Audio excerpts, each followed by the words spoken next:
June 28వ తేదీ అండి. శుక్రయోగంతో నేను చెప్పే 4 రాసుల వారికి కోరుకున్నది కోరుకున్నట్టుగా జరిగేటువంటి యోగం. పనులవుతాయి.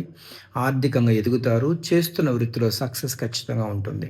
కానీ ఈ రాసుల వారు కొన్ని పరిహారాలు చేయాలి. ఎలాంటివి చేయాలి అంటే గనక ముఖ్యంగా ఎవరెవరు చెప్తానో వృషభ రాశి, సింహరాశి, తులారాశి, కుంభరాశి ఈ నలుగురికి కూడా శుక్రుడు అద్భుతంగా యోగిస్తాడు కాబట్టి మీరు ఏదైనా దుర్గాదేవి కానీ లేదా గ్రామ దేవత అయినా కూడా కావచ్చు, అమ్మవారి ఆలయంకి వెళ్ళి 7 గ్లాసులు తక్కువ లేకుండా పెరుగుని కానీ లేదా మజ్జిగని కానీ 7 మందికి దానం చేయండి.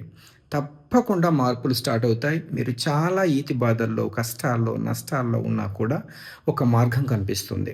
అదేవిధంగా మీరు జన్మ జాతకంలో అంటే మీరు పుట్టినప్పుడు పుట్టిన తేదీ, టైము, బర్త్ ప్లేస్ ఇస్తే నాలాంటి వాళ్ళు ఎవరికైనా దగ్గరలో ఉన్న వాళ్ళని కలవండి. వాళ్ళు దశ ఏం జరుగుతుందో కనుక్కోండి. ఆ దశానాథుడు గనక 3, 6, 8, 12లో ఉన్నాడా? ఒకవేళ లగ్నమే 12లో ఉందా? చెక్ చేసుకొని దానికి సంబంధించిన పరిహారాలు పాటించండి. తప్పకుండా మీరు కోరుకున్నది కోరుకున్నట్టుగా జరిగే యోగం ఖచ్చితంగా ఉంటుంది. జూన్ 28 నుండి ఈ రాశుల వారికి.